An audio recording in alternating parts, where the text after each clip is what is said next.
really into you, or are you a placeholder until he figures himself out? Are you just an emotional backup plan? You did not come this far for a love that feels like a competition. And in this video, you finally get to break the pattern. If you're tired of guessing games and the constant need to perform for love, then this video is for you. In fact, I just worked with one of my amazing clients, Christina. She's a teacher in the US, and I've seen her create a lesson plan for kids in her class with so much commitment and consistency. I have seen her develop levels of trust with 8-year-olds over and over again. She does it better than anyone I have ever met.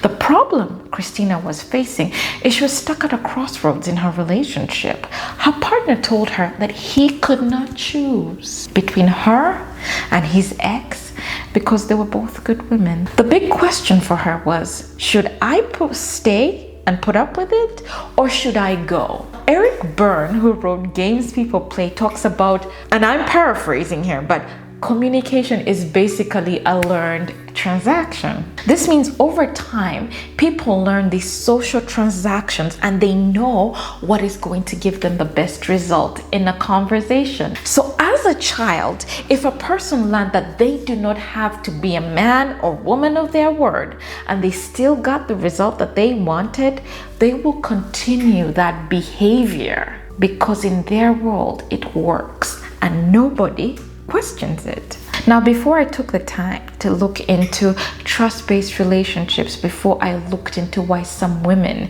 get a commitment right away from their partner and others don't, before I understood why I could accommodate every lie, I struggled with feelings of lower self-worth. I felt that no one would ever be a good match for me romantically. I had to learn that I couldn't go into somebody's childhood and change their definition of loyalty and love. I had to learn that when somebody shows you who they are, you believe them. I was my first coach, I was my first place of safety, and I was my first friend.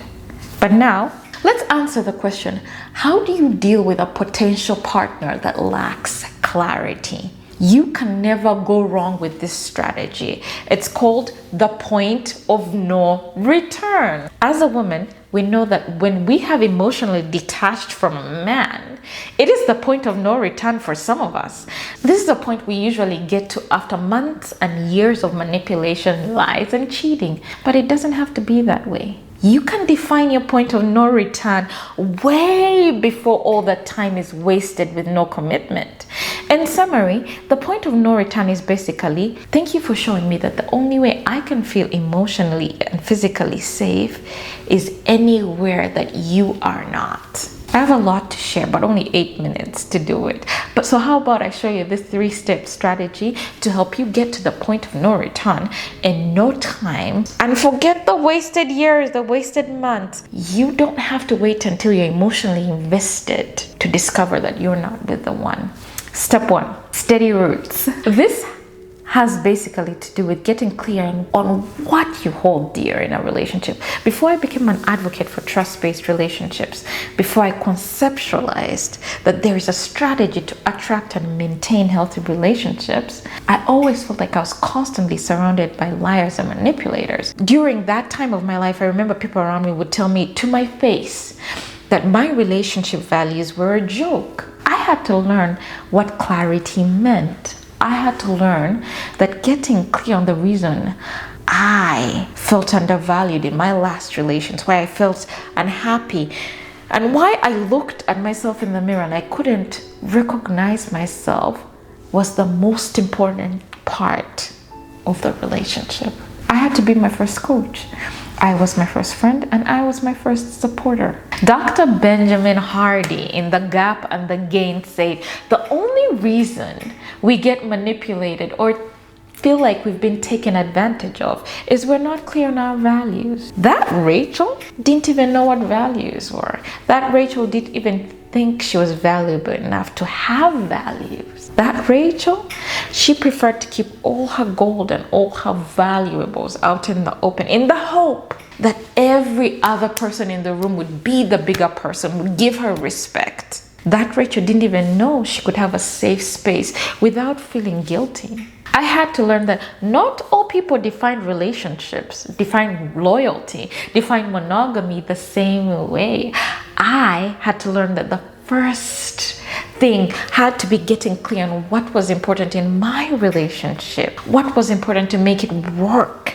I was my first friend, I was my first safe space, and I was my first cheerleader. Yes, the truth is nobody's coming to save you. Nobody's coming to define what trust looks like to you. Nobody's coming to define loyalty and consistency in your relationships. Can you imagine how different your life would be if you stopped waiting? Step number 2, connection with reflection.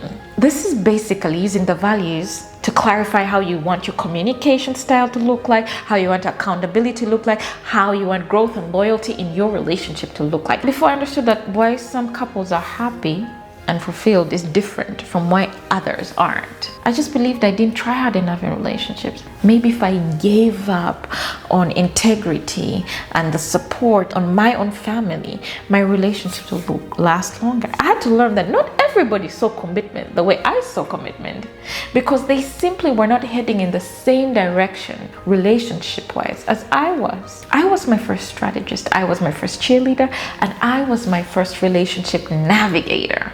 That Rachel in the past was emotionally detached. She had to be. That Rachel was watching her life go by from the outside looking in.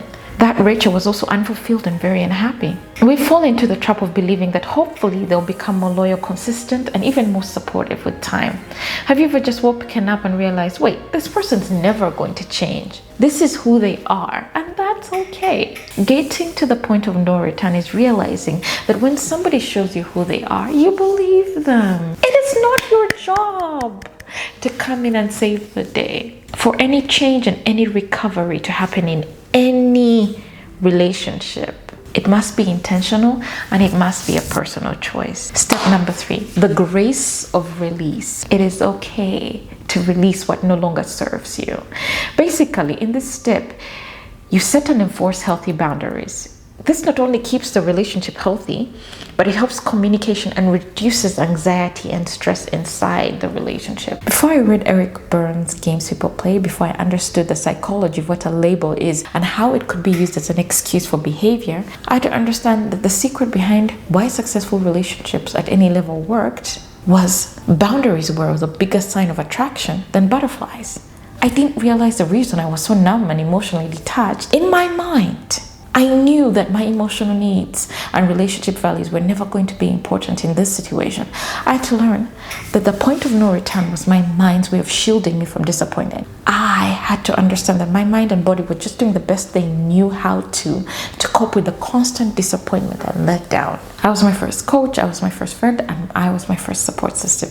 That Rachel didn't love herself enough to set boundaries. That Rachel was too scared, too desperate, and needed to be seen more than she wanted loyalty, integrity, and communication. We fall into this trap of expecting people around us to respect who we are and what we hold dear. Have you ever stopped and thought, I never expected that? How different would your life be if you knew that you would never be manipulated or lied to again? If you're not changing something, you're choosing it. If you are not changing a pattern in your life, you're choosing it. If you are not changing something in your relationship, you're choosing it. When I let go of the guilt that came with taking ownership for somebody else's actions, everything changed for the better. Loving somebody is a choice. Supporting somebody is a choice.